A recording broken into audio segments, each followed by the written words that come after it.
নমস্কাৰ। আজি আমি অষ্টম শ্ৰেণীৰ গণিতৰ 9.2 অনুশীলনীৰ দুটামান প্ৰশ্ন সমাধান কৰিম। ইতিমধ্যে আমি এই 9.2 অনুশীলনীটোৰ ইয়াৰ আগৰ এটা ক্লাছ কৰিছোঁ, কেইটামান প্ৰশ্ন সমাধান কৰিছোঁ। এই অনুশীলনীটোৰ যিকেইটা সমস্যা আছে, যিকেইটা প্ৰশ্ন সমাধান কৰিব দিছে, সেইবোৰ বিশেষকৈ বীজগণিতীয় অভেদৰ ওপৰত নিৰ্ভৰ কৰিছে। বীজগণিতীয় অভেদকেইটা আমি স্পষ্টভাৱে মনত থাকিলে এইকেইটা সমাধান বুজিবলৈ আমাৰ অতি সহজ হ'ব। গতিকে বীজগণিতীয় অভেদকেইটা আমি প্ৰথমতে মনত পেলাই লওঁ, তাৰপিছত আমি এইকেইটা সমাধান বুজিবলৈ যত্ন কৰোঁ। বীজগণিতীয় অভেদৰ প্ৰথম অভেদটো আছিলে x plus a whole into x plus b সমান x square plus a plus b whole into x plus ab। দ্বিতীয় অভেদটো পাইছিলোঁ আমি a plus b whole square is equal a square plus 2ac plus b square. 3 number অভেদটো পাইছিলোঁ a minus b whole square সমান a square plus minus 2ac plus b square. আৰু চতুৰ্থ অভেদটো আমি পাইছিলোঁ a plus b whole into a minus b whole সমান a square minus b square. গতিকে ইয়াত প্ৰথম 3 নম্বৰ 8 নম্বৰটো কৰিব বিচাৰিছোঁ। 3 নম্বৰ 8ৰ প্ৰশ্নটো আছে 1999 স্কুৱেৰ। এইটো আমাক অভেদৰ সহায়ত পূৰণ কৰিব দিছে। গতিকে অভেদৰ সহায়ত পূৰণ কৰিব লাগিলে আমি কি কৰি ল'লোঁ, ইয়াক 2 নম্বৰ অভেদৰ লগত মিলাই ল'লোঁ। 2000 বিয়োগ 1, অৰ্থাৎ আমি কিহত মিলাই ল'লোঁ, a মাইনাছ b এইটোত মিলাই ল'লোঁ। গতিকে a minus b whole square আমি জানো যে a square minus twice a b plus b square, a square minus twice a into b plus b square. গতিকে এই অভেদৰ সহায়ত আমি এই মানটো লিখিলোঁ। এতিয়া আমি পূৰণ কৰোঁ 2000 পূৰণ 2000, 2000 পূৰণ 2000 কৰিলে আমাৰ হ'ব 2000 পূৰণ 2000 কৰিলে হ'ব 1 2 3 4 5 6, অৰ্থাৎ 40 লাখ হ'ব। গতিকে 2000 পূৰণ 2000 4 0 0 0 0, অৰ্থাৎ 6টা 0 লিখিব লাগিব। ঠিক তেনেকৈ 2 ইনটু 2000 ইনটু 1 এইখিনি পূৰণ কৰিলে আমি পাম 2 গুণ 4000, 1 গুণ 1 হ'ল। এতিয়া এইটো গাড়ীটো আমি যদি বিগ কৰোঁ, বিগ কৰিলে পাম আমি 3996000 প্লাছ 1। আৰু যদি আমি একটো যোগ কৰোঁ তেতিয়াহ'লে আমাৰ হ'ব এইখিনি। এইটো বিগটো কৰি থোৱা আছে। ইয়াৰ পিছত আমি 4 নম্বৰ 1টো চাওঁ। 4 নম্বৰ 1টো ঠিক তেনেকৈ আমাৰ যিটো আমি 4 নম্বৰ অভেদ পাইছিলোঁ সেই অভেদৰ সহায়ত কৰিছোঁ।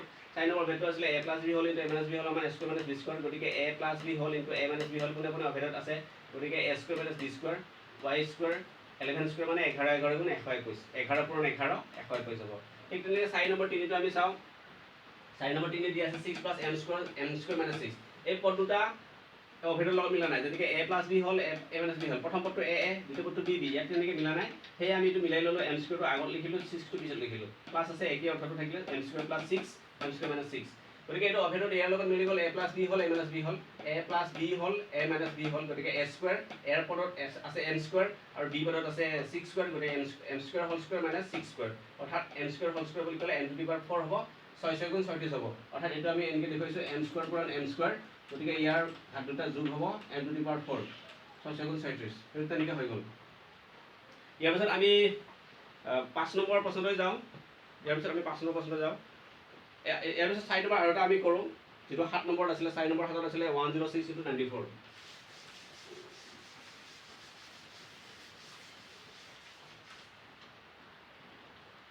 4 নম্বৰ 6, 4 নম্বৰ 7,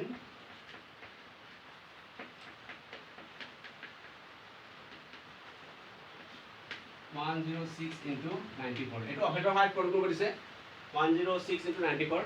গতিকে আমি এইটো a প্লাছ b হ'লে এই অভেদত আমি মিলাব পাৰিম, এইটো অভেদত মিলাব পাৰিম। তেতিয়া আমি লিখোঁ a প্লাছ b, 100 প্লাছ 6 106 হয়। ঠিক তেনেকৈ 100 মাইনাছ 6, 100 মাইনাছ 6 94 হ'ব। গতিকে এইটো অভেদৰ লগত মিলি গ'ল। গতিকে আমি লিখিব পাৰোঁ a প্লাছ b হ'ল ইনটু a মাইনাছ b হ'ল আমি লিখিব পাৰোঁ a square minus b square. গতিকে 100 পূৰণ 100 পূৰণ কৰিলে আমাৰ পাম 10000 মাইনাছ 6 6 গুণ 36। গতিকে এইটো বিগ কৰিলে কিমান হ'ব, এইটো হ'ব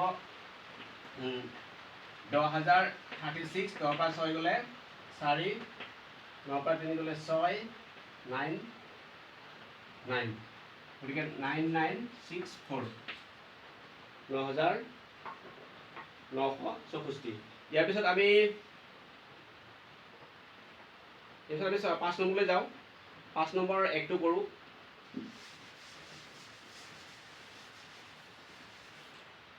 ইয়াৰ পিছত আমি 5 নম্বৰ 1লৈ যাওঁ। তাতে আছে 5 নম্বৰ 1টো আছিলে 3x minus 5m, 3x minus 5m into 3x minus 5m হ'ল।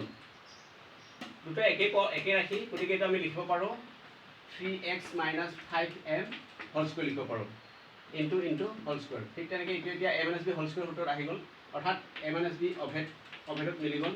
গতিকে আমি লিখিব পাৰোঁ এইটো a square minus twice a b plus B square. ইয়াৰ মানটো আমি লিখিব পাৰিম 9x square minus 2 3 6 5 30 30xn plus 5 5 গুণ 25 25n স্কোয়ার। তেনেকৈ আমি এইটো কৰিব পাৰিম। ইয়াৰ পিছত আমি 14 নম্বৰটো কৈছোঁ, 5 নম্বৰ 14 5 নম্বৰ বহুতটা প্ৰশ্ন আছে। 5 নম্বৰ 14 দিয়া আছে 100.2 হোল স্কোয়ার and 100.2 নহয় 10.2 স্কোয়ার। গতিকে আমি লিখিব পাৰোঁ এইটো 10.2 বুলি ক'লে আমি বুজিব পাৰোঁ 10 প্লাস 0.2 10 আৰু 0.2 যোগ কৰিলে 10.2 হ'ব। গতিকে এইটো আমি a প্লাস b হোল স্কোয়াৰৰ উত্তৰ আহি গ'ল a square plus twice a b plus b square. এতিয়া 10 গুণ আমি জানো যে 100 2 into 10 20 into 2 40 এটাৰ আগত দশমিক হ'ব, ফলিতৰ নিলিখিলেও হ'ব আমাৰ প্লাস 0.2 পূৰণ 0.2 0.2 পূৰণ 0.2 0.04 হ'ব। গতিকে এইখিনি আমি যদি যোগ কৰোঁ 100 প্লাস 4 104 প্লাস 0.04 এইটো যোগ কৰিলে হ'ব 104.04।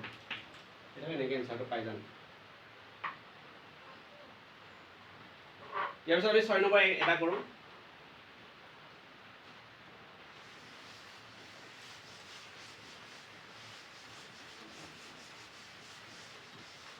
ইয়াৰ পিছত আমি 6 নম্বৰ একটো সমাধান কৰোঁ।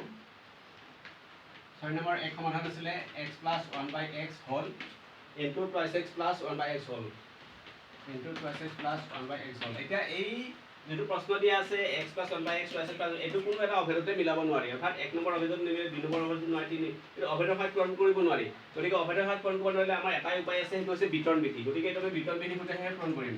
x into 2x plus 1/x plus 1/x into 2x plus 1/x। এটা x ৰে এইটো পূৰণ দুইটাকে পূৰণ কৰি x ৰে x ত পূৰণ কৰিছে x into 2x plus x into 1/x। ঠিক তেনেকৈ এইটো পূৰণ কৰিম 1/x পূৰণ 2x plus 1/x into 1/x। গতিকে এইটো যদি আমি পূৰণ কৰোঁ এটা হ'ব 2 into x square 2x square হ'ব। x কাটা গ'ল 1 থাকিলে, ঠিক তেনেকৈ x কাটা গ'ল 2 থাকিলে প্লাস 1/x square একে গুণ x into x square। গতিকে এটা আমি পালোঁ 2x square plus 2 plus 1 3 plus 1/x square। তেনেকৈ আমি এই প্ৰশ্নবোৰ সমাধান কৰিব পাৰিম। ধন্যবাদ।